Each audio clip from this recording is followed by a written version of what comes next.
ਸਤਿ ਸ਼੍ਰੀ ਅਕਾਲ ਜੀ। ਗਗਨਦੀਪ ਸੋਂਧੀ ਤੁਹਾਡੇ ਮੁਖਾਤਿਬ। ਪੰਜਾਬ ਚਰਚਾ ਪ੍ਰੋਗਰਾਮ ਪੰਜਾਬ ਮੇਲ USA TV ਦੇ ਉੱਤੇ ਤੁਸੀਂ ਦੇਖ ਰਹੇ ਹੋ। ਇਸ ਵੇਲੇ ਜਦੋਂ ਅਸੀਂ ਗੱਲ ਕਰਦੇ ਹਾਂ ਪੰਜਾਬ ਚਰਚਾ ਦੀ, ਪੰਜਾਬ ਦੇ ਬਹੁਤ ਸਾਰੇ ਮੁੱਦੇ ਹੁੰਦੇ ਨੇ ਜਿਨ੍ਹਾਂ ਉੱਤੇ ਆਪਾਂ ਨਜ਼ਰਸਾਨੀ ਕਰਨੀ ਹੁੰਦੀ ਹੈ, ਜਿਨ੍ਹਾਂ ਉੱਤੇ ਵਿਚਾਰ ਚਰਚਾ ਕਰਨੀ ਹੁੰਦੀ ਹੈ, ਔਰ ਇਸ ਬਾਬਤ ਬਹੁਤ ਕੁਝ ਅਸੀਂ ਗੰਭੀਰਤਾ ਨਾਲ ਸੋਚਣਾ ਵੀ ਹੁੰਦਾ। ਇਹ ਨਾ ਸਮਝਿਆ ਕਰੋ ਵੀ ਕੱਲੀਆਂ ਜਿਹੜੀਆਂ ਹੈਗੀਆਂ ਅਸੀਂ ਸ਼ੇਅਰ ਜਾਂ ਕਹਾਣੀਆਂ ਜਾਂ ਆਲੇ ਦੁਆਲੇ ਦੀਆਂ ਗੱਲਾਂ ਨਾਲ ਹੀ ਕੰਮ ਸਾਰ ਦੇਣਾ ਹੁੰਦਾ। ਅਸੀਂ ਜਿਹੜੀ ਗੱਲ ਕਰਨੀ ਆ ਬੜੀ ਸਟੀਕ ਕਰਨੀ ਆ, ਔਰ ਉਹ ਗੱਲਾਂ ਬਾਤਾਂ ਜਦੋਂ ਗੰਭੀਰਤਾ ਨਾਲ ਲਈਆਂ ਜਾਂਦੀਆਂ ਫਿਰ ਕੋਈ ਨਾ ਕੋਈ ਮੁੱਦਾ ਬਣਦਾ, ਫਿਰ ਵਿਚਾਰਨਾ ਜ਼ਰੂਰ ਬਣਦਾ, ਔਰ ਫਿਰ ਯਾਦ ਆਉਂਦੀ ਹੈ ਸੰਜੀਵ ਜੈਸ਼ਖਾਨਾ ਹੋਰਾਂ ਦੀ। ਸਵਾਗਤ ਵੀ ਕਰ ਲਈਏ ਤੇ ਤੁਸੀਂ ਵੀ ਸਵਾਗਤ ਸਾਡੇ ਦਰਸ਼ਕਾਂ ਦਾ ਕਰ ਦਿਓ। ਸਤਿ ਸ਼੍ਰੀ ਅਕਾਲ ਜੀ, ਬਹੁਤ ਬਹੁਤ ਸਵਾਗਤ ਪੰਜਾਬ ਚਰਚਾ ਦੇ ਵਿੱਚ। ਔਰ ਗਗਨ ਜੀ ਤੁਹਾਡਾ ਵੀ ਸਵਾਗਤ, ਮੇਰਾ ਵੀ ਸਵਾਗਤ, ਆਪਾਂ ਸਾਰਿਆਂ ਦਾ ਸਵਾਗਤ। ਤੇ ਹੁਣ ਆਪਾਂ ਪੰਜਾਬ ਦੀਆਂ ਇਲੈਕਸ਼ਨਸ ਦੇ ਨਤੀਜਿਆਂ ਦਾ ਸਵਾਗਤ ਕਰਨਾ ਹੈ, ਜਿਹੜਾ ਕਿ 10 ਤਰੀਕ ਨੂੰ ਆਉਣਾ, 10 ਮਾਰਚ ਨੂੰ। ਕਹਿੰਦੇ ਨੇ ਕਿ ਜਿਹੜੇ ਲੀਡਰਸ ਨੇ ਉਹਨਾਂ ਦਾ ਦਿਲ ਬੜਾ ਤੁਕ ਕਰਦਾ ਪਿਆ ਕਿ 10 ਮਾਰਚ ਨੂੰ ਪਤਾ ਨਹੀਂ ਕੀ ਹੋਣਾ। ਜਦੋਂ ਨਾ ਤੁਸੀਂ ਧੱਕ ਦਿਲ ਕਰਨ ਦੀ ਗੱਲ ਕੀਤੀ ਹੈ ਨਾ, ਮਾਧੁਰੀ ਦੀਕਸ਼ਿਤ ਹੋਣਾ ਦਾ ਉਹ ਜਿਹੜਾ ਗਾਣਾ ਹੈ ਉਹ ਚੇਤੇ ਆ ਗਿਆ ਨਾ, ਧੱਕ ਕਰ ਲਿਆ ਨਾ ਉਹ। ਤੇ ਇਸ ਕਰਕੇ ਗੱਲ ਤਾਂ ਉਹ ਚੇਤੇ ਆਉਂਦੀ ਆ, ਪਰ ਇਹ ਗੱਲ ਹੈਗੀ ਆ ਵੀ ਜਿੱਦਾਂ ਉਹ ਐਕਟਰੈਸ ਆ, ਮਤਲਬ ਇੱਕ ਅਭਿਨੇਤਰੀ ਹੈਗੀ ਆ, ਉਸੇ ਤਰ੍ਹਾਂ ਦੇ ਨਾਲ ਜਿਹੜੇ ਸਾਡੇ ਲੀਡਰ ਆ ਨਾ, ਪੱਕੇ ਐਕਟਰ ਆ, ਪੱਕੇ ਐਕਟਰ ਨੇ। ਕਹਿੰਦੇ ਨੇ ਕਿ ਨੀਂਦਾਂ ਉੱਡੀਆਂ ਪਈਆਂ ਤੇ ਇੱਕ ਦੂਜੇ ਨੂੰ ਵਧਾਈਆਂ ਵੀ ਦਿੰਦੇ ਪਏ ਨੇ, ਸਾਈਆਂ ਵੀ ਦਿੰਦੇ ਪਏ ਨੇ, ਤੁਹਾਡੇ ਵੱਲ ਆ ਜਾਾਂਗੇ। ਉਹ ਕਹਿੰਦਾ ਤੁਸੀਂ ਜਿੱਤ ਜਾਓਗੇ, ਅਸੀਂ ਰਹਿ ਜਾਾਂਗੇ। ਕਹਿੰਦਾ ਨਹੀਂ ਅਸੀਂ ਤਾਂ ਰਹਿ ਜਾਣਾ, ਤੁਸੀਂ ਜਿੱਤ ਜਾਣਾ। ਤੇ ਇੱਕ ਗੱਲ ਮੈਨੂੰ ਹੋਰ ਚੇਤੇ ਆਉਂਦੀ ਆ, ਕਹਿੰਦੇ ਨੇ ਕਿ ਇਹਨਾਂ ਨੇ ਨਵੇਂ ਕੁੜਤੇ ਪਜਾਮੇ ਸਵਾ ਰਹੇ ਨੇ ਕਿ ਸਾਡੀ 10 ਤਰੀਕ ਤੋਂ ਬਾਅਦ ਸਰਕਾਰ ਆਉਣੀ ਆ ਤੇ ਜਾ ਕੇ ਅਸੀਂ ਸਹੁੰ ਚੁੱਕਣੀ ਆ। ਤੇ ਕੁੜਤੇ ਪਜਾਮੇ ਕਹਿੰਦੇ ਨੇ ਕਿ ਜਦੋਂ ਤੁਰਦੇ ਨੇ ਨਾ ਖੜਖੜ ਕਰਦੇ ਨੇ। ਉਹ ਜਿਹੜੀ ਉਹ ਪੱਗਾਂ ਨੂੰ ਮਾਵਾ ਲਾਈਦਾ, ਕਿਤੇ ਉਹ ਕੁੜਤੇ ਪਜਾਮੇ ਨੂੰ ਤਾਂ ਨਹੀਂ ਲਵਾ ਬੈਠੇ। ਸਿੱਧੀ ਗੱਲ ਆ। ਪਹਿਲਾਂ ਤਾਂ ਮੈਂ ਇਹ ਦੱਸਣਾ ਚਾਹੁੰਦਾ ਆ ਭਾਈ ਵੀ ਜਿੰਨੇ ਵੀ ਕੁੜਤੇ ਪਜਾਮੇ ਸਵਾਏ ਆ ਨਾ, ਦਰਜੀ ਦੇ ਪੈਸੇ ਪਹਿਲਾਂ ਦੇ ਦਿਓ। ਅੱਛਾ, ਇਹ ਵੀ ਸ਼ੱਕ ਹੈਗਾ। ਮੁੜ ਕੇ ਤੁਹਾਨੂੰ ਕੀ ਪਤਾ 25 ਸਾਲੀ ਇਹ ਕਹਿਣਾ ਪੈਂਦਾ ਦਰਜੀ ਨੂੰ ਫੋਨ ਕਰਕੇ ਸਾਡੇ ਪੈਸੇ ਨਹੀਂ ਆਏ ਜੀ, ਉਹ ਸਾਡੇ ਸਵਾਈ ਨਹੀਂ ਆਈ। ਸੋ ਇਸ ਕਰਕੇ ਪਹਿਲਾਂ ਕਲੀਅਰ ਇਹ ਗੱਲਾਂ ਕਰ ਲੈਣ ਸਾਰੀਆਂ। ਗੱਲ ਇਹ ਹੈ ਗਗਨ ਜੀ ਕਿ ਕੁੜਤੇ ਪਜਾਮੇ ਭਾਵੇਂ ਨਵੇਂ ਸਵਾ ਲਏ ਨੇ, ਪਰ ਕੰਮ ਤਾਂ ਬੰਦਿਆਂ ਨੇ ਕਰਨਾ, ਪਜਾਮੇ ਨੇ ਤਾਂ ਕੰਮ ਕਰਨਾ ਨਹੀਂ। ਇਸ ਕਰਕੇ ਹੁਣ ਕੰਮ ਕੀ ਕਰਨਾ 10 ਮਾਰਚ ਤੋਂ ਬਾਅਦ, ਇਹ ਗੱਲ ਮੁੱਖ ਹੈ। ਦੇਖੋ ਤੁਸੀਂ ਪਜਾਮਿਆਂ ਦੀ ਗੱਲ ਕਰਦੇ ਹੋ ਨਾ, ਤੁਸੀਂ ਮੈਂ ਤੁਹਾਨੂੰ ਦੱਸਦਾ ਵੀ ਕਈ ਵਾਰੀ ਸਾਡੇ ਨਾ ਜਿਹੜੇ ਅੱਜ ਕੱਲ੍ਹ ਦੇ ਹੈਗੇ ਲੀਡਰ ਨਾ, ਉਹਨਾਂ ਦੇ ਗਾਂ ਜਿਹੜੇ ਕੜਮ ਚੌਧਰੀ ਆ ਗਾਂ, ਉਹਨਾਂ ਦੇ ਚੌਧਰੀਆਂ ਦੇ ਗਾਂ ਚੌਧਰੀ ਰੱਖੇ ਹੋਏ ਆ ਨਾ, ਪ੍ਰਧਾਨ ਜਿਨ੍ਹਾਂ ਨੂੰ ਕਹਿੰਦੇ ਹੈਗੇ ਆ, ਜਾਂ ਫਿਰ ਹੋਰ ਸੋ ਕਾਲਡ ਲੀਡਰ ਬਣੇ ਹੋਏ ਆ। ਇਹ ਸਾਰੇ ਦੇ ਸਾਰੇ ਮੱਤ ਮਾਰ ਲੈਂਦੇ ਆਮ ਲੋਕਾਂ ਦੀ, ਉਹਨਾਂ ਨੂੰ ਜੀਣ ਨਹੀਂ ਦਿੰਦੇ, ਉਹਨਾਂ ਨੂੰ ਚੰਗੀ ਤਰ੍ਹਾਂ ਨਾਲ ਦਿਹਾੜੀ ਵੀ ਨਹੀਂ ਕਰਨ ਦਿੰਦੇ। ਇੱਥੋਂ ਤੱਕ ਦਿਹਾੜੀਦਾਰਾਂ ਨੂੰ ਵੀ ਕਹਿ ਕੇ ਲੈ ਇਹ ਲੀਡਰ ਸਾਹਿਬ ਨੇ 5 ਸਾਲ ਤੇਰਾ ਕੰਮ ਸਵਾਰਨਾ, ਤਾਂ 5 ਸਾਲ ਲੀਡਰ ਸਾਹਿਬ ਨੇ ਆਉਣਾ ਨਹੀਂ, ਮੁੜ ਕੇ ਦੇਖਣਾ ਨਹੀਂ ਹੈਗਾ। ਹੁਣ ਇੱਦਾਂ ਦੇ ਜਿਹੜੇ ਲੀਡਰ ਆ, ਜਿਨ੍ਹਾਂ ਨੂੰ ਇੱਦਾਂ ਦੀ ਸਿਆਸਤ ਮਿਲ ਜਾਂਦੀ ਹੈ, ਇੱਦਾਂ ਦੀ ਵਜ਼ਾਰਤ ਮਿਲ ਜਾਂਦੀ ਆ, ਉਹ ਲੀਡਰ ਸਾਡੇ ਸਮਾਜ ਦੇ ਵਾਸਤੇ ਹਾਨੀਕਾਰਕ ਆ, ਪੰਜਾਬ 'ਚ ਹਾਨੀਕਾਰਕ। ਬਿਲਕੁਲ ਹਾਨੀਕਾਰਕ ਆ। ਪਰ ਮੈਂ ਸੁਣਿਆ ਕਿ ਕਾਹਲੀਆਂ ਪਈਆਂ ਹੋਈਆਂ ਚਮਚਮਾਉਂਦੀਆਂ ਗੱਡੀਆਂ ਇਹਨਾਂ ਦੀਆਂ ਕਿ ਭੱਜੀਏ ਚੰਡੀਗੜ੍ਹ ਨੂੰ ਤੇ ਉੱਥੇ ਜਾ ਕੇ ਸਹੁੰ ਚੁੱਕੀਏ। ਇਹ ਗੱਡੀਆਂ ਵਾਧੂ ਕਾਹਲੀਆਂ ਪਈਆਂ ਤੇ ਬੰਦੇ ਇੰਨੇ ਕਾਹਲੇ ਨਹੀਂ ਹੈਗੇ। ਕੱਲ ਕੀ ਹੈ ਵੈਸੇ? ਕਾਹਲੀ ਅੱਗੇ ਟੋਏ ਹੁੰਦੇ। ਬਿਲਕੁਲ ਹੁੰਦੇ। ਮੈਂ ਤਾਂ ਪਹਿਲਾਂ ਵੀ ਇੱਕ ਉਦਾਹਰਨ ਦਿੰਦਾ ਹੁੰਦਾ ਆ ਵੀ ਇੱਕ ਬੰਦੇ ਨੇ ਕਿਹਾ, ਕਹਿੰਦਾ ਵੀ ਕਾਕਾ ਉਹ ਨਾਰੀਅਲ ਲੱਦੇ ਹੋਏ ਸੀਗੇ, ਤੇ ਜਦੋਂ ਨਾਰੀਅਲ ਉਹਨੇ ਲੱਦ ਲਾਇਆ ਤਾਂ ਕਹਿੰਦਾ ਵੀ ਮੋਟਰਸਾਈਕਲ ਉੱਤੇ ਸੀਗਾ ਕਾਕਾ, ਤਾਂ ਕਹਿੰਦਾ ਕਾਕਾ ਸਿਆਣਾ ਬੰਦਾ ਸੀ ਬਜ਼ੁਰਗ, ਕਹਿੰਦਾ ਕਾਕਾ ਇਦਾਂ ਕਰੀ ਵੀ ਹੌਲੀ ਹੌਲੀ ਜਾਈ, ਜਲਦੀ ਪਹੁੰਚ ਜਾਏਗਾ ਸ਼ਹਿਰ ਚੰਡੀਗੜ੍ਹ। ਤੇ ਕਹਿੰਦਾ ਇਹ ਕਹਿੰਦਾ ਬਜ਼ੁਰਗ ਮੇਰੇ ਨਾਲ ਮਜ਼ਾਕ ਹੀ ਕਰਦਾ ਆ, ਮੈਂ ਹੌਲੀ ਹੌਲੀ ਜਾਊਂਗਾ ਤਾਂ ਜਲਦੀ ਕਿੱਦਾਂ ਪਹੁੰਚੂਗਾ। ਹੁਣ ਦੇਤੀ ਰੇਸ, 100 ਦੇ ਉੱਤੇ ਜਾ ਰਿਹਾ, ਜਾਂ ਘੜਮ ਕਰਦਾ ਉੱਥੇ ਡਿੱਗ ਪਿਆ, ਨਾਰੀਅਲ ਸਾਰੇ ਖਿੱਲਰ ਗਏ। ਅੱਛਾ, ਫੇਰ ਇਕੱਠੇ ਕੀਤੇ ਆ। ਫੇਰ ਕਹਿੰਦਾ ਬਜ਼ੁਰਗ ਦੀ ਗੱਲ ਝੂਠ ਹੀ ਹੋਣੀ ਹੈ, ਤਾਂ ਐਵੇਂ ਭਕਾਈਆਂ ਮਾਰਦੇ ਰਹਿੰਦੇ ਆ। ਤੇ 100 ਦੀ ਸਪੀਡ ਫੇਰ ਦੇ ਦਿੱਤੀ। ਅੱਛਾ, ਗਾਂ ਜਾ ਕੇ ਫੇਰ ਖਿੱਲਰ ਗਏ ਨਾਰੀਅਲ। ਇਕੱਠੇ ਕਰਦੇ ਨੂੰ ਜਿੱਥੇ 1 ਘੰਟਾ ਲੱਗਣਾ ਸੀ ਉੱਥੇ 3 ਘੰਟੇ ਲੱਗੇ। ਚੰਡੀਗੜ੍ਹ ਜਾ ਕੇ ਪਤਾ ਲੱਗਾ ਬਜ਼ੁਰਗ ਸਹੀ ਕਹਿੰਦਾ ਸੀਗਾ, ਓਏ ਹੌਲੀ ਹੌਲੀ ਜਾਈ, ਜਲਦੀ ਪਹੁੰਚ ਜਾਏਗਾ। ਜਿਹੜੇ ਸਾਡੇ ਲੀਡਰ ਆ ਇਹ ਕਾਹਲੀ ਕਰਦੇ ਨੇ। ਹਾਂਜੀ, ਕਾਹਲੀ ਇਦਾਂ ਦੀ ਕਰਦੇ ਹੈਗੇ ਆ, ਐਗਜ਼ਿਟ ਪੋਲ ਨੂੰ ਦੇਖ ਲਿਆ ਮਾੜਾ ਜਿਹਾ, ਝੱਤ ਮਾਰ ਲਈ ਵੀ ਇਹ ਸਾਡੇ ਹੱਕ ਦੇ ਵਿੱਚ ਆ, ਨਾਲ ਦੀ ਨਾਲ ਬਿਆਨ ਦਾਗਣੇ ਸ਼ੁਰੂ ਕਰ ਦਿੱਤੇ। ਉਹ ਫਲਾਣੀ ਜਿਹੜੀ ਪਾਰਟੀ ਹੁਣ ਤਾਂ ਬਹੁਤ ਜ਼ਿਆਦਾ ਜਿਹੜਾ ਹੈਗਾ ਘਾਣ ਕੀਤਾ ਹੋਇਆ ਸੀਗਾ, ਇਸੇ ਕਰਕੇ ਲੋਕਾਂ ਨੇ ਫਤਵਾ ਸੁਣਾ ਦਿੱਤਾ। ਕੱਲ੍ਹ ਨੂੰ ਜੇ ਐਗਜ਼ਿਟ ਪੋਲ ਜਿਹੜੇ ਹੈਗੇ ਆ, ਜਾਂ ਫਿਰ ਆ ਜਿਹੜੇ ਰੁਝਾਨ ਆਉਣ ਡਏ ਆ, ਜੇ ਕਿਤੇ ਉਹ ਗਲਤ ਸਾਬਤ ਹੋ ਗਏ ਫੇਰ ਗੱਲ ਇਹੀ ਹੈ ਨਾ। ਐਗਜ਼ਿਟ ਪੋਲ ਤਾਂ ਹਮੇਸ਼ਾ ਗਲਤ ਸਾਬਤ ਹੋਏ ਨੇ। ਸਨ 2012 ਚ ਵੀ ਐਗਜ਼ਿਟ ਪੋਲ ਆਏ ਸੀ, ਉਹ ਅਕਾਲੀ ਰਿਪੀਟ ਹੋ ਗਏ ਜੀ। ਸਨ 2017 ਦੇ ਵਿੱਚ ਵੀ ਆਮ ਆਦਮੀ ਪਾਰਟੀ ਦੇ ਬਾਰੇ ਐਗਜ਼ਿਟ ਪੋਲ ਆਏ ਸੀ, ਉੱਥੇ ਕਾਂਗਰਸ ਆ ਗਈ। ਐਗਜ਼ਿਟ ਪੋਲ ਦਾ ਆਪਾਂ ਭਰੋਸਾ ਨਹੀਂ ਕਰ ਸਕਦੇ। ਬਾਕੀ ਕਾਹਲੀ ਅੱਗੇ ਟੋਏ ਦੀ ਗੱਲ ਜਿਹੜੀ ਤੁਸੀਂ ਕਰਦੇ ਹੋ ਨਾ, ਚਲੋ ਇਹ ਵੀ ਸੁੱਖ ਦੀ ਗੱਲ ਹੈ ਕਿ ਟੋਏ ਨਹੀਂ ਹੈਗੇ, ਇਨਫਰਾਸਟ੍ਰਕਚਰ ਵਧੀਆ ਹੈ, ਸੜਕਾਂ ਵਧੀਆ ਬਣੀਆਂ ਹੋਈਆਂ ਨੇ। ਖੈਰ ਅਕਾਲੀ ਪਾਰਟੀ ਨੇ ਇਹ ਕੰਮ ਤਾਂ ਵਧੀਆ ਕੀਤਾ ਕਿ ਸੜਕਾਂ ਵਧੀਆ ਬਣਾਤੀਆਂ। ਪਰ ਹੁਣ ਗੱਲ ਇਹ ਆ ਕਿ ਸਿਆਣੇ ਕਹਿੰਦੇ ਨੇ ਕਿ 10 ਮਾਰਚ ਨੂੰ ਤੇ ਨਤੀਜੇ ਆਊਟ ਹੋ ਜਾਣੇ ਨੇ ABM ਤੋਂ ਬਾਅਦ, ਪਰ ਅਸਲੀ ਨਤੀਜਾ ਉਦੋਂ ਆਉਣਾ ਜਦੋਂ ਸਰਕਾਰ ਬਣਨੀ ਹੈ। ਤੇ ਸਰਕਾਰ ਬਣਨੀ ਕਿਵੇਂ? ਸਰਕਾਰ ਬਣਨੀ ਕਿਹਦੀ ਆ? ਗੰਢ ਧੁੱਪ ਤਾਂ ਹੋਣੀ ਆ, ਪਰ ਉਹ ਗੰਢ ਧੁੱਪ 5 ਸਾਲਾਂ ਵਾਸਤੇ ਪੱਕੀ ਹੋਵੇ ਨਾ, ਗਰੰਟੀ ਹੋਵੇ। ਸੰਜੀਵ ਜੀ ਗੱਲ ਛੱਡ ਦਿਓ ਇਹ ਗੱਲਾਂ ਜਿਹੜੀਆਂ ਹੈਗੀਆਂ ਨਾ, ਇਹ ਕਰਨ ਵਾਲੀਆਂ ਨਹੀਂ ਹੈਗੀਆਂ। ਮੈਂ ਤੁਹਾਨੂੰ ਦੱਸਦਾ ਵੀ ਇੱਕ ਵਾਰੀ ਇੱਕ ਮੁੰਡਾ ਕਿਸੇ ਸਵੀਟ ਸ਼ਾਪ ਉੱਤੇ ਚਲਾ ਗਿਆ, ਉੱਥੇ ਮਠਿਆਈਆਂ ਤੇ। ਅੱਛਾ ਜੀ। ਕਹਿੰਦਾ ਵੀ ਪਹਿਲਾਂ ਤੋਂ ਉਹਨੇ ਨਾ ਬਰਫੀ ਦੇਖੀ, ਕਹਿੰਦਾ ਵੀ ਇਹ ਕਿੰਨੇ ਨੂੰ ਆ? ਕਹਿੰਦਾ 250 ਨੂੰ। ਪਾ ਦੇ ਲਿਫਾਫੇ 'ਚ ਅੱਧਾ ਕਿਲੋ। ਕਹਿੰਦਾ ਆ ਕੀ ਹੈ? ਕਹਿੰਦਾ ਚਮਚਮ। ਇਹਦਾ ਕੀ ਰੇਟ ਆ? ਕਹਿੰਦਾ 350 ਰੁਪਏ। ਅੱਧਾ ਕਿਲੋ ਇਹ ਵੀ ਉਸੇ ਹੀ ਲਿਫਾਫੇ 'ਚ ਪਾ ਦੇ। ਇਕੱਠਾ ਕਰਤਾ। ਉਸ ਤੋਂ ਬਾਅਦ ਵੀ ਪੁੱਛੇ ਲੱਡੂ ਕਿੰਨੇ ਨੂੰ ਆ? ਕਹਿੰਦਾ 150 ਨੂੰ। ਇਹਨਾਂ ਨੂੰ ਵੀ ਕਹਿੰਦਾ ਅੱਗ ਲੱਗੀ। ਅੱਧਾ ਕਿਲੋ ਇਹ ਵੀ ਉਸੇ ਲਿਫਾਫੇ 'ਚ ਪਾ ਦੇ। ਉਸ ਤੋਂ ਬਾਅਦ ਵਿੱਚ ਕਹਿੰਦਾ ਤੂੰ ਇਹ ਦੱਸ ਰਸਗੁੱਲੇ ਤੇ ਗੁਲਾਬ ਜਾਮਣਾ ਮਿਕਸ ਕਿੰਨੇ ਦੀਆਂ? ਕਹਿੰਦਾ ਜੀ ਉਹ ਹੈਗੀਆਂ 200 ਰੁਪਏ ਨੂੰ ਕਿਲੋ। ਕਹਿੰਦਾ ਉਸੇ ਲਿਫਾਫੇ 'ਚ ਪਾ ਦੇ। ਅੱਛਾ ਹਾਂ। ਕਹਿੰਦਾ ਹੁਣ ਇਦਾਂ ਕਰ, ਇਹਨਾਂ ਨੂੰ ਰਲਾ ਦੇ ਚੰਗੀ ਤਰ੍ਹਾਂ ਨਾਲ।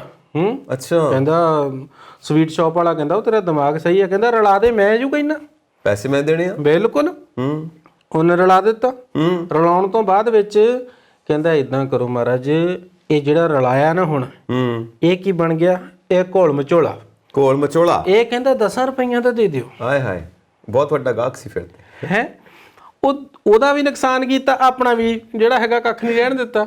ਇਹੀ ਹਾਲਾਤ ਜਿਹੜੇ ਹੈਗੇ ਆ ਉਹ ਸਾਡੀਆਂ ਜਿਹੜੀਆਂ ਪਾਰਟੀਆਂ ਨੇ ਉਹ ਪਹਿਲਾਂ ਕਰਦੀਆਂ ਨੇ। ਲਓ ਮੈਂ ਇਹ ਗੱਲ ਰਿਪੀਟ ਹੀ ਕਰਨ ਲੱਗਾ ਆ ਵੀ ਮਜੀਠੀਆ ਸਾਹਿਬ ਸਾਲਾ ਮਾੜਾ ਜਿਹਾ ਕਹਿ ਦੇਣ ਸੁਖਬੀਰ ਦਾ, ਹਨਾ। ਮਜੀਠੀਆ ਸਾਹਿਬ ਨੂੰ ਕਿਹਾ ਨਾ ਉਹਨਾਂ ਨੇ। ਬਿਲਕੁਲ। ਹਾਂ। ਤੇ ਜਿਹੜੇ ਚੌਕੇ ਛਿੱਕੇ ਵੱਜਦੇ ਹੁੰਦੇ ਸੀਗੇ ਸਿੱਧੂ ਸਾਹਿਬ ਦੇ, ਉਹ ਕਿੱਥੇ ਗਏ?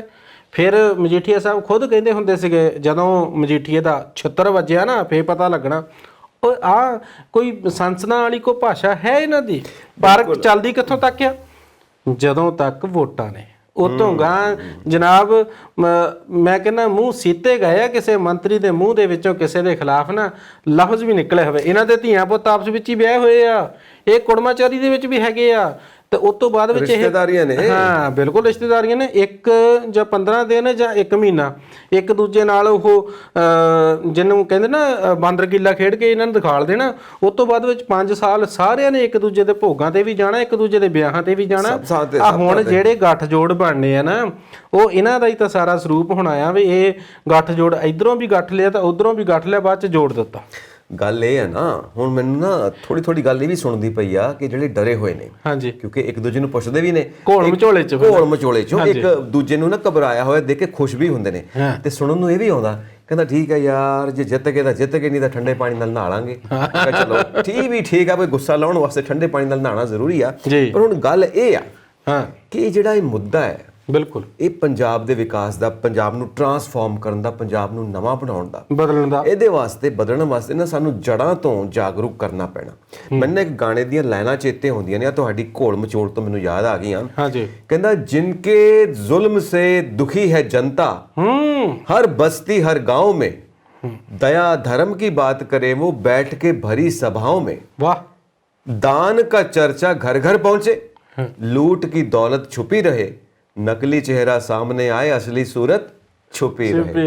उन्हें चेहरे ते चेहरा 10-10 चेहरे लाए हुए ने, पता ही नहीं ਜਿੰਨੇ ਮਖੌਟੇ ਉੱਤੇ ਤੋਂ ਉੱਤੇ ਚਾੜੀ ਜਾਣੇ ਆ। ਇੱਕ ਦਿਨ ਕਹਿੰਦੇ ਹੈਗੇ ਉਹ ਨਿਕਲੇ ਸ਼ਕਤੀਮਾਨ, ਦੂਜੇ ਦਿਨ ਜਿਹੜਾ ਹੈਗਾ ਉਹ ਕੋਈ ਹੋਰ ਨਿਕਲੇ ਆਉਣਾ ਆ, ਜੀਵਨ ਨਿਕਲੇ ਆਉਣਾ। ਮਤਲਬ ਮਖੌਟੇ ਚੜੇ ਹੋਏ ਨੇ। ਮਖੌਟਿਆਂ ਦੇ ਪਿੱਛੇ ਕੀ ਅਸਲੀ ਚਿਹਰਾ ਆ ਉਹ ਆਮ ਲੋਕ ਜਾਣਦੇ ਨਹੀਂ, ਹੈ ਨਾ। ਮੈਨੂੰ ਇੱਕ ਗੱਲ ਤੁਸੀਂ ਦੱਸੋ ਗਗਨ ਜੀ, ਇਹ ਸੁਖਬੀਰ ਬਾਦਲ ਜੀ ਦੀ ਇਹ ਲਾਲ ਡਾਇਰੀ ਦਾ ਮੈਂ ਬੜਾ ਸੁਣਦਾ ਕਿ ਜਦੋਂ ਵੀ ਇਲੈਕਸ਼ਨਸ ਹੁੰਦੀਆਂ ਨੇ ਕੱਛ 'ਚ ਮਾਰ ਕੇ ਤੁਰ ਪੈਂਦੇ ਨੇ ਤੇ ਲਾਲ ਡਾਇਰੀ ਕੱਢ ਕੇ ਸਾਹਮਣੇ ਰੱਖ ਦਿੰਦੇ ਨੇ। ਉਹ ਹੁੰਦਾ ਕੀ ਉਹਦੇ 'ਚ? ਉਹਦੇ ਵਿੱਚ ਇਹ ਹੈਗਾ ਵੀ ਉਹਦੇ ਵਿੱਚ ਲਾਲ ਅੱਖਰਾਂ ਦੇ ਨਾਲ ਲਿਖਿਆ ਹੋਇਆ ਆ ਵੀ ਇਸ ਡਾਇਰੀ ਵਿੱਚ ਕੁਝ ਨਹੀਂ ਹੈਗਾ। ਹਾਏ ਹਾਏ। ਹੈ ਤੇ ਉਹ ਸਿਰਫ ਦਿਖਾਉਣ ਵਾਸਤੇ ਆ। ਮੈਂ ਜਿਵੇਂ ਪਹਿਲਾਂ ਕਿਹਾ ਨਾ ਵੀ ਇਹਨੇ ਆਪਸ ਵਿੱਚ ਇਹਨਾਂ ਦੇ ਧੀਆਂ ਪੁੱਤ ਵੀ। ਹੁਣ ਤੁਸੀਂ ਦੱਸੋ, ਮੈਂ ਥੋੜੀ ਜਿਹੀ ਇੱਥੇ ਜਿਹੜੀ ਹੈਗੀ ਆ ਗੱਲ ਕਰਨੀ ਚਾਹੁੰਦਾ। ਚੰਨੀ ਸਾਹਿਬ ਦਾ ਜਿਹੜਾ ਭਰਾ ਹੈ, ਚੰਨੀ ਸਾਹਿਬ ਦਾ ਭਰਾ ਇੰਜੀਨੀਅਰਿੰਗ ਦਾ ਉਹ ਮੇਰੇ ਖਿਆਲ ਚੇਅਰਮੈਨ ਜਾਂ ਫਿਰ ਜਿਹੜੇ ਹੈ ਉਹ ਰਿਟਾਇਰ ਹੋਏ ਨੇ, ਹੈ ਨਾ। ਤੇ ਉਸ ਤੋਂ ਬਾਅਦ ਵਿੱਚ ਇੱਕ ਮਾਲਕ ਹੁੰਦਾ ਆ ਹਾਂਜੀ ਉਸ ਡਿਪਾਰਟਮੈਂਟ। ਬਿਲਕੁਲ ਹੁੰਦਾ। ਤੇ ਚੰਨੀ ਸਾਹਿਬ ਦੇ ਮੁੰਡੇ ਨੇ ਵੀ ਇੰਜੀਨੀਅਰਿੰਗ ਕੀਤੀ ਆ। ਉਸ ਤੋਂ ਬਾਅਦ ਵਿੱਚ KP ਸਾਹਿਬ ਹੁਣਾਂ ਦੇ ਜਿਹੜੇ ਹੈਗੇ ਨਾ ਅਮਰਿੰਦਰ ਸਿੰਘ KP, ਉਹਨਾਂ ਦੇ ਕੁਨਬੇ ਦੇ ਵਿੱਚ ਉਹ ਵਿਆਹ ਹੋਇਆ, ਰਿਸ਼ਤੇਦਾਰੀ ਆ। ਤੁਸੀਂ ਦੱਸੋ ਸਾਡੇ ਬੇਰੁਜ਼ਗਾਰ ਜਿਹੜੇ ਹੈਗੇ ਧੀਆਂ ਪੁੱਤ ਅਜੇ ਵੀ ਸੜਕਾਂ ਉੱਤੇ ਫਿਰਦੇ ਨੇ, ਉਸ ਮੁੰਡੇ ਦੇ ਨਾਲੋਂ ਵੱਧ ਉਹ ਕੁਆਲੀਫਿਕੇਸ਼ਨ ਰੱਖਦੇ ਨੇ, ਵੱਧ ਸੋਹਣੇ ਨੇ, ਵੱਧ ਜਿਹੜੇ ਹੈਗੇ ਉਹ ਪੜ੍ਹੇ ਲਿਖੇ ਨੇ, ਵੱਧ ਕਮਾਉਣ ਵਾਲੇ ਵੀ ਨੇ।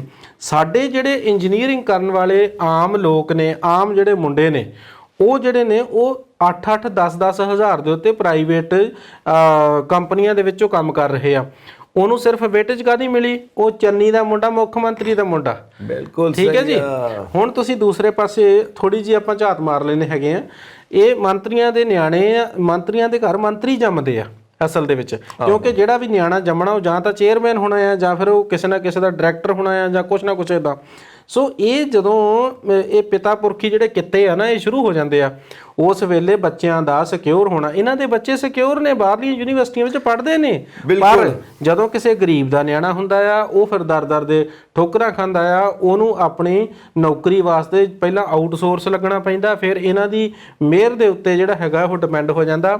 12ਵੀਂ ਪੜ੍ਹਿਆ ਇੱਕ ਮੰਤਰੀ ਜਿਹੜਾ ਹੈ ਉਹ BA MA PhD ਸਕਾਲਰਡ ਬੰਦੇ ਨੂੰ ਉਹ ਨੌਕਰੀ ਦੇ ਰਿਹਾ। ਕਿੱਥੇ ਗਈ ਸਾਡੀ ਵਿਵਸਥਾ? ਕੀ ਗੱਲ ਜਿਹੜੇ ਸਾਡੇ ਦੇਸ਼ ਦੀਆਂ ਅਦਾਲਤਾਂ ਹੈਗੀਆਂ ਨੇ ਉਹਨਾਂ ਨੂੰ ਨਹੀਂ ਪਤਾ ਲੱਗਦਾ? ਜਦੋਂ ਹੁਣ ਤੁਸੀਂ ਦੇਖੋ, ਹੁਣ ਅਸੀਂ ਥੋੜਾ ਜਿਹਾ ਇੱਕ ਤਿਰਛੀ ਜਿਹੀ ਨਿਗਾਹ ਨਾਲ ਦੇਖਦੇ ਹਾਂ, ਬਾਦਲ ਸਾਹਿਬ ਦੀ ਕੀ ਉਮਰ ਆ?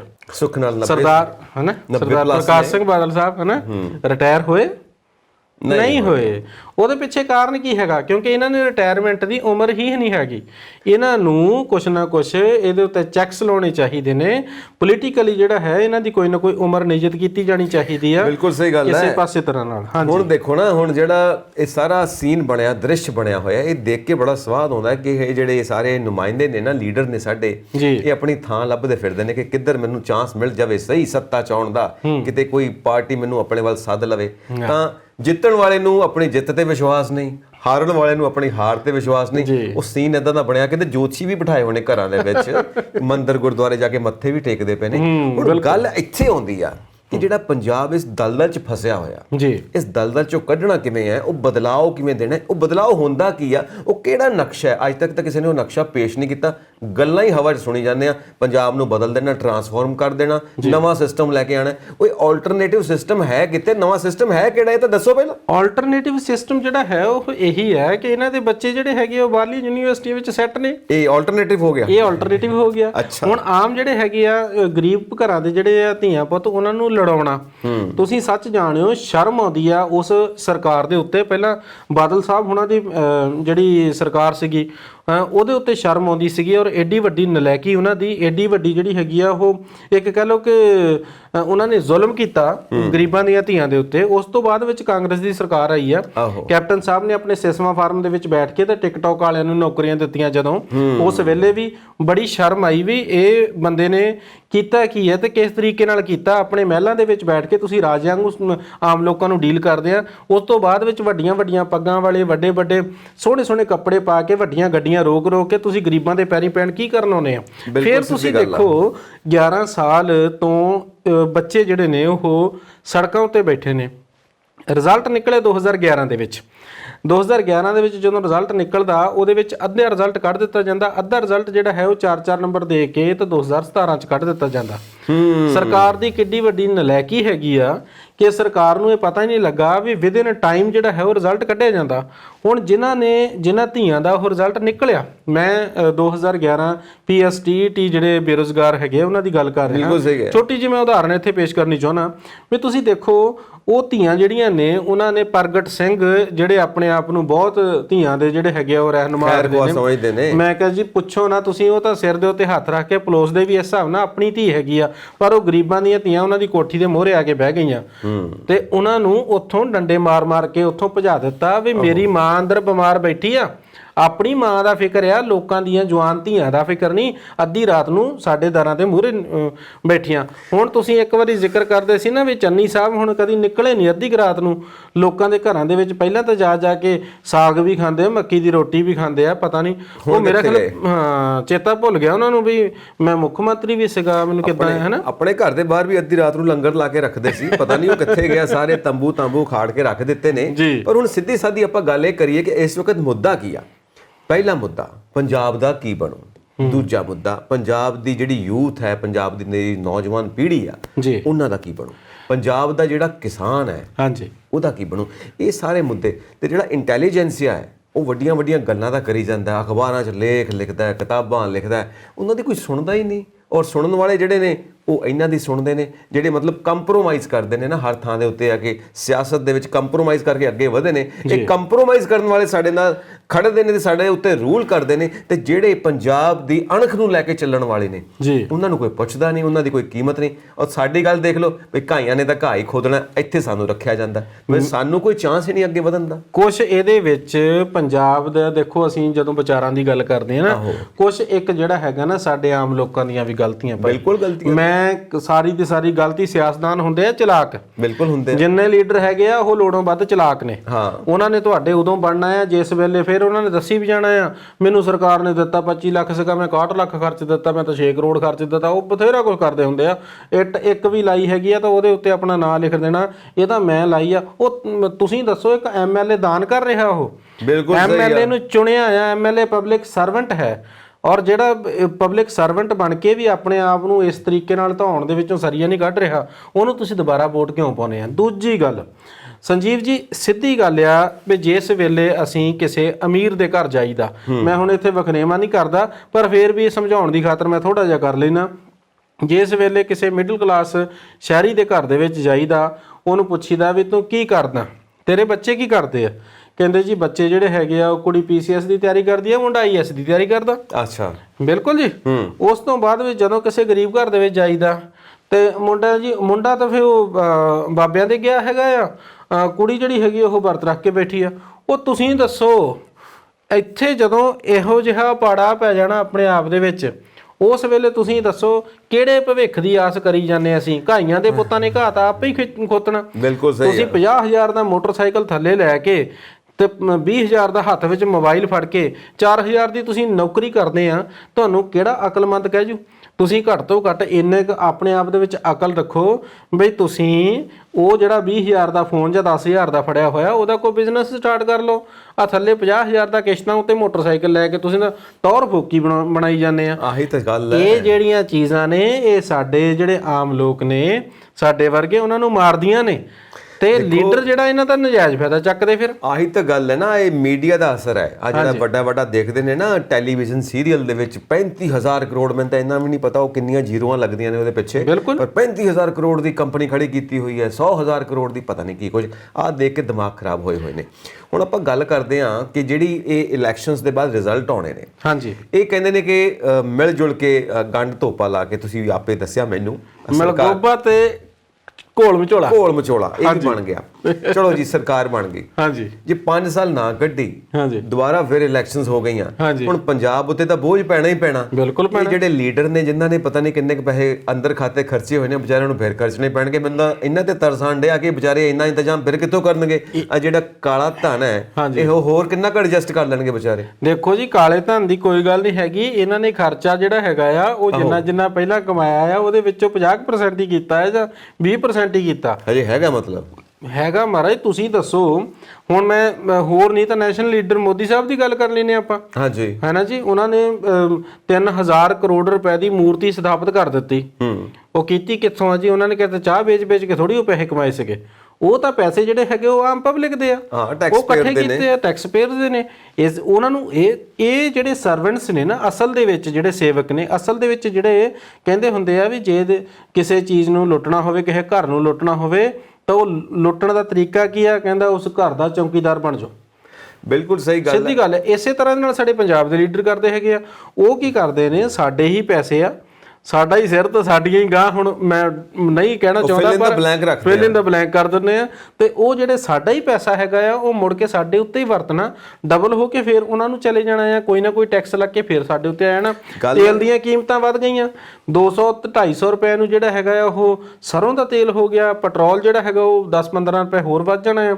ਮੈਨੂੰ ਨਹੀਂ ਲੱਗਦਾ ਵੀ ਕਿਸੇ ਪਾਸੇ ਗਰੀਬ ਨੂੰ ਸੁੱਖ ਦਾ ਸਾਹ ਹੋਣਾ ਆ। ਤਾਂ ਜਦੋਂ ਜਿਹੜਾ ਕਰਜ਼ਾ ਮਾਫ ਕਰਨ ਦੀ ਗੱਲ ਆਈ, ਮੈਂ ਤੁਹਾਨੂੰ ਸੱਚ ਦੱਸਾਂ ਸੰਜੀਵ ਜੀ, ਸ਼ਰਮ ਆਉਂਦੀ ਆ ਉਸ ਵੇਲੇ ਪੰਜਾਬ ਸਰਕਾਰ ਦੇ ਉੱਤੇ, ਜਿਸ ਵੇਲੇ ਉਹਨਾਂ ਨੂੰ ਇਹ ਪਤਾ ਲੱਗਦਾ ਆ ਵੀ ਉਹਨਾਂ ਨੇ ਇੱਕ ਗਰੀਬ ਜਿਹੜਾ ਆ ਉਹ ਜਦੋਂ ਧੀ ਦਾ ਵਿਆਹ ਕਰਦਾ ਕੋਆਪਰੇਟਿਵ ਸੁਸਾਇਟੀ ਤੋਂ ਕੋਲੋਂ ਕਰਜ਼ਾ ਲੈਂਦਾ 25000 ਰੁਪਈਆ 25000 ਰੁਪਈਏ ਦੇ ਵਿੱਚੋਂ ਜਿਹੜਾ 2000 ਰੁਪਈਆ ਹੈ ਉਹ ਫਾਈਲ ਦੀ ਮੇਕਿੰਗ ਦਾ ਪਹਿਲਾਂ ਲੈ ਲੈਂਦੇ ਆ। ਉਸ ਤੋਂ ਬਾਅਦ ਵਿੱਚ 2000 ਰੁਪਈਆ ਜਿਹੜਾ ਹੈ ਉਹ ਮੈਨੇਜਰ ਦੀ ਰਿਸ਼ਵਤ ਹੋ ਗਈ। 1000 ਰੁਪਈਆ ਜਿਹੜਾ ਵਿਚਲਾ ਵਿਚੋਲਾ ਬਣਿਆ ਹੁੰਦਾ ਉਹ ਲੈ ਜਾਂਦਾ। 20000 ਰੁਪਈਏ ਦੇ ਵਿੱਚ ਉਹ ਆਪਣੀ ਧੀ ਨੂੰ ਉਹ ਤੋਰਦਾ। ਹਾਂਜੀ, ਉਹਦਾ ਜਿਹੜਾ ਕਰਜ਼ਾ ਹੈਗਾ ਉਹ ਇਨਕਰੀਜ਼ ਹੋ ਕੇ ਡਬਲ ਟ੍ਰਿਪਲ ਹੋ ਕੇ 30000 ਤੱਕ ਵੀ ਬਣ ਜਾਂਦਾ ਆ।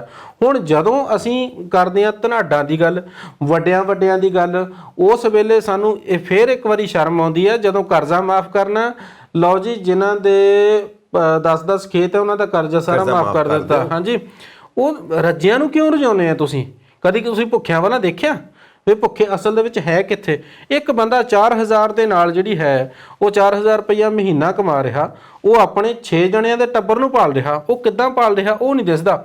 ਇੱਕ ਬੰਦਾ ਜਿਹੜਾ ਹੈ ਉਹਦੇ ਪਿੱਛੇ 10 ਖੇਤ ਜ਼ਮੀਨ ਦੇ ਹੈਗੇ ਆ, ਉਹਦੇ ਸਿਰ ਦੇ ਉੱਤੇ 10 ਲੱਖ ਦਾ ਸਿਰਫ ਕਰਜ਼ਾ, ਉਸ ਦਵਾਈਆਂ ਪੀ ਕੇ ਮਰ ਰਿਹਾ। ਇਹ ਜਿਹੜਾ ਡਿਫਰੈਂਸ ਹੈ ਇਹਨੂੰ ਸਮਝਣਾ ਪੈਣਾ ਆ। ਉਸ ਤੋਂ ਬਾਅਦ ਵਿੱਚ ਫਿਰ ਇਹ ਕਰਜ਼ਿਆਂ ਦੀ ਜਿਹੜੀ ਅਦਾਇਗੀ ਆ, ਸਬਸਿਡੀਆਂ ਦੀ ਅਦਾਇਗੀ ਆ, ਕੁਝ ਪੰਜਾਬ ਸਰਕਾਰ ਨੂੰ ਵੀ ਸੋਚਣਾ ਪੈਣਾ ਕਿ ਇਸ ਤਰੀਕੇ ਨਾਲ ਡਿਵੀਜ਼ਨ ਕਰਨੀ ਆ। ਸੋ ਇਹ ਚੀਜ਼ਾਂ ਨੇ ਫਿਰ ਟਰਾਂਸਫਾਰਮੇਸ਼ਨ ਹੋ ਸਕਦੀ ਆ। ਗਗਨ ਜੀ ਦੇਖੋ ਨਾ, ਹੁਣ ਗੱਲ ਇੱਕ ਸਿੱਧੀ ਸਾਦੀ ਸਮਝਣ ਵਾਲੀ ਆ। ਹਾਂਜੀ, ਗਰੀਬੀ ਦੂਰ ਕਰਨੀ ਆ। ਹੁਣ ਇੱਕ ਬੰਦੇ ਦੀ 1.5 ਲੱਖ ਰੁਪਏ ਤਨਖਾਹ ਹੈ ਜੀ, ਇੱਕ ਬੰਦੇ ਦੀ 10,000 ਰੁਪਏ ਮਹੀਨਾ ਤਨਖਾਹ ਹੈ। ਉਹ ਗਰੀਬੀ ਤਾਂ ਪਹਿਲਾਂ ਹੀ ਤਨਖਾਹ 'ਚ ਹੀ ਆ ਗਈ ਤੇ ਦੂਰ ਕਿੱਥੋਂ ਕਰਨੀ ਹੈ? ਹੁਣ ਗੱਲ ਆਪਾਂ ਕਰਦੇ ਹਾਂ ਸਿਸਟਮ ਦੀ, ਜਿਹੜੀ ਟਰਾਂਸਫਾਰਮੇਸ਼ਨ ਦੀ ਗੱਲ ਹੈ। ਹਾਂਜੀ, ਸਿਸਟਮ ਦੀ ਗੱਲ ਹੈ। ਕਹਿੰਦੇ ਸਿਸਟਮ ਨੂੰ ਬਿਲਕੁਲ ਇੱਕ ਤਾਂ ਟਰਾਂਸਪੇਰੈਂਟ ਕਰਨਾ, ਬਿਲਕੁਲ ਪਾਰਦਰਸ਼ੀ ਹੋਣਾ ਚਾਹੀਦਾ। ਦੂਜਾ, ਇਹਦੇ 'ਚ ਕਰਪਸ਼ਨ ਨਹੀਂ ਹੋਣੀ ਚਾਹੀਦੀ, ਕਰਪਸ਼ਨ ਫ੍ਰੀ ਕਰਨਾ। ਹੁਣ ਗੱਲ ਇਹ ਹੈ, ਆਫੀਸਰ ਤੁਹਾਡੇ ਕਰਪਟ, ਤੁਸੀਂ ਆਪ ਵੀ ਸੁੱਖ ਨਾਲ ਕਰਪਟ, ਸਾਰਾ ਸਿਸਟਮ ਕਰਪਟ, ਉਹੀ ਟੀਮ ਕੰਮ ਕਰਨ ਵਾਲੀ, ਉਹੀ ਬੈਠੀ ਸਾਡੇ ਸਿਰ ਤੇ ਚੜ ਕੇ, ਉਹੀ ਇਲੈਕਸ਼ਨ ਦੇ ਵਿੱਚ ਖੜੀ ਹੋਈ, ਉਹੀ ਜਿੱਤ ਕੇ ਆਉਣੀ ਆ। ਹੁਣ ਟੀਮ ਉਹੀ, ਉਹ ਲੋਕੀ, ਉਹ ਸਭ ਸਟਰਕਚਰ, ਉਹ ਇਹ ਫਿਰ ਕਰਪਸ਼ਨ ਫ੍ਰੀ ਕਿਵੇਂ ਹੋ ਜਾਊਗਾ? ਕਰਪਸ਼ਨ ਤਾਂ ਤੁਸੀਂ ਆਪ ਸਿਰਜੀ ਹੋਈ ਆ ਸਾਰੀ। ਉਹ ਕਿਹੜੀ ਗਲੀ ਜਿੱਥੇ ਭਾਗੋ ਨਹੀਂ ਖਲੀ, ਜਿੱਥੇ ਮਰਜ਼ੀ ਜਿਹੜਾ ਚਲੇ ਜਾਓ ਤੁਹਾਨੂੰ ਕਰਪਸ਼ਨ ਮਿਲਣੀ ਆ। ਸਭ ਤੋਂ ਪਹਿਲਾਂ ਨੱਥ ਪਾਉਣੀ ਚਾਹੀਦੀ ਹੈ ਸਾਡੀ ਨਿਆਂਪਾਲਕਾਂ ਨੂੰ ਇਹਨਾਂ ਲੀਡਰਾਂ ਦੇ ਉੱਤੇ। ਸਭ ਤੋਂ ਪਹਿਲਾਂ ਬੈਨ ਲਾਉਣਾ ਚਾਹੀਦਾ ਆ ਕਿ ਇਹ ਆਪਣੀ ਉਮਰ ਤੋਂ ਬਾਅਦ ਵਿੱਚ ਇੱਕ ਐਗਜ਼ੈਕਟ ਉਮਰ ਹੋਵੇ ਕਿ ਇਹ 70 ਸਾਲ ਤੋਂ ਅੱਗੇ ਜਿਹੜਾ ਹੈਗਾ ਇਹ ਚੋਣ ਨਹੀਂ ਲੜ ਸਕਦੇ। ਇੱਕ ਵਾਰੀ ਜਿਹੜਾ ਮੁੱਖ ਮੰਤਰੀ ਜਾਂ ਪ੍ਰਧਾਨ ਮੰਤਰੀ ਬਣ ਗਿਆ, ਜਾਂ ਉਹ 2 ਵਾਰੀ ਬਣ ਸਕਦਾ ਆ, ਤਾਂ ਜਾਂ ਉਹ ਸਿਰਫ ਔਰ ਸਿਰਫ ਉਹ 10 ਸਾਲ ਦਾ ਜਿਹੜਾ ਟੈਨਿਓਰ ਆ ਉਸ ਤੋਂ ਬਾਅਦ ਵਿੱਚ ਉਹ ਰਿਪੀਟ ਨਹੀਂ ਹੋ ਸਕਦਾ। ਰਸ਼ੀਆ ਦੇ ਵਿੱਚ ਪਹਿਲਾਂ ਇਦਾਂ ਹੀ ਹੁੰਦੀ ਸੀਗੀ। ਹੁਣ ਤੀਸਰੀ ਗੱਲ ਇਹ ਹੈਗੀ ਆ ਕਿ ਜਿਹੜੇ ਜਿੰਨੇ ਵੀ ਸਾਡੇ ਮੰਤਰੀ ਹੈਗੇ ਆ, ਉਹਨਾਂ ਦੇ ਜਿੰਨੇ ਵੀ ਬੱਚੇ ਨੇ ਉਹ ਸਰਕਾਰੀ ਸਕੂਲਾਂ ਦੇ ਵਿੱਚ, ਇਹਨਾਂ ਦਾ ਇਲਾਜ ਵੀ ਸਰਕਾਰੀ ਹਸਪਤਾਲਾਂ ਦੇ ਵਿੱਚ ਹੋਵੇ। ਫਿਰ ਚੌਥੀ ਗੱਲ ਇਹ ਹੈਗੀ ਆ ਕਿ ਜਿਵੇਂ PSTET Punjab state teacher eligibility test ਜਾਂ ਫਿਰ ਸੈਂਟਰ ਟੀਚਰ ਐਲੀਜੀਬਿਲਟੀ ਟੈਸਟ, ਇੱਕ ਟੀਚਰ ਬਣਨ ਵਾਸਤੇ ਟੈਸਟ ਦੇਣਾ ਪੈਂਦਾ, ਇਸੇ ਤਰ੍ਹਾਂ ਦੇ ਨਾਲ ਪੋਲੀਟੀਕਲੀ ਇੱਕ ਟੀਚਰ ਜਿਹੜਾ ਪੋਲੀਟੀਕਲੀ ਲੀਡਰ ਬਣਨ ਵਾਸਤੇ ਇੱਕ PLT ਵੀ ਹੋਣੀ ਚਾਹੀਦੀ ਆ, ਪੋਲੀਟੀਕਲ ਲੀਡਰ ਟੈਸਟ, ਹੈ ਨਾ ਜੀ। ਵੀ ਇਹਨਾਂ ਦੀ ਕੁਆਲੀਫਿਕੇਸ਼ਨ ਕੀ ਆ? 5ਵੀਂ ਪੜ੍ਹਿਆ ਇੱਕ ਬੰਦਾ ਜੇਲ੍ਹ ਦੇ ਵਿੱਚ ਬਹਿ ਕੇ ਉਹ ਆਪਣੀ ਇਲੈਕਸ਼ਨ ਜਿੱਤੀ ਜਾਂਦਾ, ਸ਼ਰਮ ਨਹੀਂ ਆਉਂਦੀ? ਉਸ ਵੇਲੇ ਸਾਨੂੰ ਸੰਵਿਧਾਨ ਉੱਤੇ ਵੀ ਸ਼ਰਮ ਆਉਂਦੀ ਆ। ਮੈਂ ਸੰਵਿਧਾਨ ਦਾ ਹੀ ਪੂਜਦਾ ਹੈ ਸੰਵਿਧਾਨ ਨੂੰ, ਬਈ ਸੰਵਿਧਾਨ ਨਾ ਹੁੰਦਾ ਤਾਂ ਅਸੀਂ ਅੱਜ ਤੱਕ ਸਾਹ ਨਹੀਂ ਲੈਣ ਦਿੰਦੇ ਸੀ। ਪਰ ਫਿਰ ਵੀ ਉਹ ਕੁਛ ਨਾ ਕੁਛ ਜਿਹੜਾ ਹੈਗਾ ਉਹਨੂੰ ਬਦਲਣਾ ਪੈਣਾ ਆ ਸਾਨੂੰ। ਬਈ ਘੱਟ ਤੋਂ ਘੱਟ ਆ ਜਿਹੜੇ ਲੋਕੀ ਆ ਇਹ ਇੰਨੇ ਕਰਪਟ ਹੋ ਚੁੱਕੇ ਨੇ, ਜੇਲ੍ਹਾਂ ਦੇ ਵਿੱਚ ਬਹਿ ਕੇ ਉਹ ਜਿੱਤਦੇ ਨੇ। 100 ਕੇਸ ਆ, ਇੱਕ ਬੰਦਾ ਅਪਲਾਈ ਨਹੀਂ ਕਰ ਸਕਦਾ ਨੌਕਰੀ ਵਾਸਤੇ ਜੇ ਉਹਦੇ ਤੇ ਕੋਈ ਕਿਸੇ ਤਰ੍ਹਾਂ ਦਾ ਕੇਸ ਹੋਵੇ। ਤਾਂ ਇਹਨਾਂ ਬੰਦਿਆਂ ਉੱਤੇ 10-10, 20-20, 25-25, 100 ਕੇਸ ਆ, ਔਰ ਉਹ ਆਪਣੀ ਲੀਡਰਸ਼ਿਪ ਜਿਹੜੀ ਹੈਗੀ ਉਹ ਚਮਕਾਈ ਫਿਰਦੇ ਆ। ਸੋ ਇਹ ਜਿਹੜੀ ਹੈ ਇਹ ਬਹੁਤ ਵੱਡੀ ਟ੍ਰੈਜਡੀ ਆ ਸਾਡੀ, ਬਹੁਤ ਵੱਡੀ ਜਿਹੜੀ ਹੈਗੀ ਹੈ। ਸ਼ਰਮ ਆਉਂਦੀ ਇਹਨਾਂ ਗੱਲਾਂ ਨੂੰ ਕਰਦਿਆਂ ਹੋਇਆਂ ਵੀ ਸਾਡਾ ਜਿਹੜਾ ਹੈ ਉਹ ਨਿਆਂਪਾਲਿਕਾ ਕਿਉਂ ਚੁੱਪ ਹੈ ਇਸ ਵੇਲੇ। ਦੇਖੋ ਨਾ, ਹੁਣ ਸਾਰੇ ਕ੍ਰਿਮੀਨਲ ਜਿਹੜੇ ਨੇ ਉਹਨਾਂ ਵਾਸਤੇ ਹੁਣ ਇੱਜ਼ਤ ਖੱਟਣਾ ਕਿਵੇਂ ਸੰਭਵ ਆ? ਰਾਜਨੀਤੀ ਚਾਹੋ ਤੇ ਇੱਜ਼ਤ ਖੱਟ ਲਵੋ, ਠੀਕ ਆ। ਹੁਣ ਜਿਹੜੇ ਕੇਸ ਬਣੇ ਹੋਏ ਨੇ, ਦਲੀਲ ਕੀ ਦਿੰਦੇ ਨੇ? ਹਜੇ ਪ੍ਰੂਫ ਤਾਂ ਨਹੀਂ ਨਾ ਹੋਇਆ, ਹਜੇ ਤਾਂ ਸਿਰਫ ਕੇਸ ਬਣਿਆ ਹੋਇਆ। ਹੁਣ ਤੁਸੀਂ ਦੇਖੋ, ਇੱਕ ਰਿਪੋਰਟ ਦੇ ਮੁਤਾਬਿਕ 40-45% ਨੇਤਾ ਐਸੇ ਨੇ ਜਿਨ੍ਹਾਂ ਦੇ ਉੱਤੇ ਕ੍ਰਿਮੀਨਲ ਰਿਕਾਰਡ ਬਣਿਆ ਹੋਇਆ, ਕ੍ਰਿਮੀਨਲ ਕੇਸ ਬਣੇ ਹੋਏ ਨੇ। 80 ਸਾਲਾਂ ਦਾ ਬਜ਼ੁਰਗ ਕਿਤੇ ਅਦਾਲਤ ਵਿੱਚ ਗਿਆ ਤੇ ਜੱਜ ਸਾਹਿਬ ਪੁੱਛਣ ਲੱਗੇ ਉਹ ਤੇਰੇ ਉੱਤੇ ਕੀ ਕੇਸ ਆ? ਤੇ ਉਹਦਾ ਵਕੀਲ ਕਹਿੰਦਾ ਜੀ ਉਹ ਕੁੜੀ ਛੇੜੀ ਸੀ ਜੀ, 80 ਸਾਲ ਦੇ ਨੇ। ਕਹਿੰਦਾ ਤੂੰ ਤਾਂ 80 ਸਾਲਾਂ ਦਾ ਆ, ਤੂੰ ਈਵ ਟੀਜ਼ਿੰਗ ਜਾਂ ਹੋਰ ਇਦਾਂ ਕਿਉਂ ਕੀਤਾ ਬਈ? ਕਹਿੰਦਾ ਜੀ ਮੈਂ ਤਾਂ ਦੇਖਿਆ ਹੀ ਆ ਜੀ, ਉਹਨੂੰ ਦੇਖਿਆ ਹੀ ਸੀਗਾ। ਤੇ ਇਹ ਜੀ ਸਾਡੀ ਕੁੜੀ ਛੇੜਦਾ ਸੀਗਾ ਹੈ। ਕਹਿੰਦੇ ਯਾਰ ਇਹ ਕੀ ਗੱਲ ਹੈ। ਫਿਰ ਜੱਜ ਸਾਹਿਬ ਨੂੰ ਪੈ ਗਿਆ, ਪੈਣਾ ਹੀ ਸੀ ਟੁੱਟ ਕੇ, ਬਹੁਤ ਗਲਤ ਗੱਲ ਹੈ ਇਹ। ਕਹਿੰਦੇ ਉਹ ਤੂੰ ਕਹਿੰਦੇ ਵੀ ਇਸ ਅਵਸਥਾ ਵਿੱਚ 80 ਸਾਲਾਂ ਦਾ ਹੋ ਗਿਆ ਤੂੰ ਹੈ, ਤਾਂ ਤੂੰ ਲੜਕੀ ਨੂੰ ਮਤਲਬ ਛੇੜਿਆ ਜਾਂ ਫਿਰ ਲੜਕੀ ਨਾਲ ਛੇੜਛਾੜ ਕਿਉਂ ਕੀਤੀ ਆ? ਕਹਿੰਦਾ ਜੱਜ ਸਾਹਿਬ ਇਹ ਗੱਲ 60 ਸਾਲ ਪਹਿਲਾਂ ਦੀ ਹੈ, ਜਦੋਂ ਮੈਂ 19 ਸਾਲਾਂ ਦਾ ਸੀ। ਉਹ ਕੇਸ ਹੀ ਹੁਣ ਤੱਕ ਚੱਲੀ ਜਾਂਦਾ। ਲਓ ਸੁਣੋ, ਕਰ ਲਓ। ਹੁਣ ਤੁਸੀਂ ਦੱਸੋ ਕੀ ਉੱਥੇ ਉਮੀਦ ਕੀਤੀ ਜਾ ਸਕਦੀ ਹੈ ਨਿਆਂ ਦੀ? ਮੈਂ ਇਹ ਕਹਿ ਰਿਹਾ ਕਿ ਜਿਹੜਾ ਬੰਦਾ ਦੇਖੋ ਕਰੋੜਾਂ ਰੁਪਏ ਖਰਚ ਕੇ ਐਮਐਲਏ ਬਣਿਆ, ਹਾਂਜੀ, ਹੁਣ ਐਂਟਰੀ ਉਹ ਇੰਨੀ ਮਹਿੰਗੀ ਆ, ਉਹ ਬੰਦੇ ਤੋਂ ਅਸੀਂ ਕਿੱਦਾਂ ਤਵੱਕੋ ਕਰ ਸਕਦੇ ਹਾਂ ਕਿ ਉਹ ਦਿਆਲੂ ਹੋਏਗਾ, ਕਿਰਪਾਲੂ ਹੋਏਗਾ? ਉਹ ਤਾਂ ਦਿਆਲੂ ਕਿਰਪਾਲੂ ਦਾ ਹੋਊਗਾ, ਉਹ ਖਿੱਚੂਗਾ ਸਾਰਾ ਪੈਸਾ। ਉਹ ਘਾਟੇ ਕਿੱਥੋਂ ਪੂਰੇ ਕਰਨੇ ਆ? ਤੇ ਨਾਲ ਅਸੀਂ ਗੱਲ ਕਰਦੇ ਹਾਂ, ਆ ਤੁਸੀਂ ਗੱਲ ਕੀਤੀ ਲੀਡਰਾਂ ਦੀ, ਬਿਊਰੋਕ੍ਰੇਸੀ ਦੀ ਵੀ ਤਾਂ ਗੱਲ ਕਰੋ ਨਾ, ਜਿਹੜੀ ਅਫਸਰਸ਼ਾਹੀ ਬੈਠੀ ਹੋਈ ਹੈ ਸਿਰੇ ਦੀ ਕਰਪਟ। ਕੋਈ ਬੰਦਾ ਹੈ ਜਿਹੜਾ ਉਹਦੇ ਵਿੱਚ ਇਮਾਨਦਾਰ ਹੈ, ਪਰ ਇਮਾਨਦਾਰ ਬੰਦੇ ਨੂੰ ਸਿਸਟਮ ਲੱਭ ਲੈਂਦਾ। ਤੁਸੀਂ ਸਿਸਟਮ ਨੂੰ ਚੇਂਜ ਕਰਨ ਦੀ ਕੋਸ਼ਿਸ਼ ਕਰੋ, ਸਿਸਟਮ ਤੁਹਾਨੂੰ ਚੇਂਜ ਕਰਕੇ ਰੱਖ ਦਿੰਦਾ। ਸਾਰੀਆਂ ਗੱਲਾਂ ਕਰਨੀਆਂ, ਮੈਂ ਸਾਰੀਆਂ ਗੱਲਾਂ ਕਰਨੀਆਂ, ਪਰ ਕੀ ਕਰਾਂ? ਟਾਈਮ ਹੈ ਨਹੀਂ, ਟਾਈਮ ਹੈ ਨਹੀਂ। ਹੁਣ ਇਹੀ ਗੱਲ ਜਿਹੜੀ ਹੈਗੀ ਨਾ, ਇਹ ਲੀਡਰ ਵੀ ਬਾਅਦ ਚ ਕਹਿੰਦੇ ਆ ਵੀ ਟਾਈਮ ਹੈ। ਮੈਂ ਇਹੀ ਕਹਿ ਰਿਹਾ, ਜਿਹੜਾ ਇੰਟੈਲੀਜੈਂਸੀਆ ਹੈ ਨਾ, ਉਹਨਾਂ ਦੇ ਕੋਲ ਸਾਰੇ ਕੰਮ ਨੇ, ਪਰ ਪੰਜਾਬ ਵਾਸਤੇ ਮਾਡਲ ਦੇਣ ਵਾਸਤੇ ਟਾਈਮ ਹੈ ਨਹੀਂ।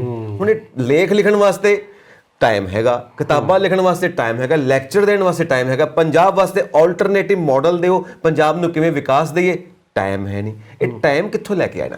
ਟਾਈਮ ਲੈ ਕੇ ਨਹੀਂ ਹੁਣ ਆਉਣਾ, ਹੁਣ ਆਪਾਂ ਨੂੰ ਜਾਣਾ ਪੈਣਾ। ਅੱਛਾ, ਤੁਸੀਂ ਇਸ਼ਾਰਾ ਕਰ ਰਹੇ ਹੋ ਜਾਣ ਦਾ? ਨਹੀਂ, ਆਪਣੇ ਕੋਲ ਟਾਈਮ ਹੈ ਨਹੀਂ, ਹੁਣ ਟਾਈਮ ਹੈ ਨਹੀਂ। ਅੱਛਾ, ਬਾਕੀ ਸਿਆਣੀਆਂ ਗੱਲਾਂ ਆਪਾਂ ਪੋਸਟਪੋਨ ਕਰ ਦਿੰਦੇ ਹਾਂ। ਸਿਆਣੀਆਂ ਨੂੰ ਆਪਾਂ ਕੌਮਿਆਂ 'ਚ ਰੱਖ ਲੈਂਦੇ ਆ। ਅੱਛਾ, ਚਲੋ ਠੀਕ ਹੈ ਜੀ।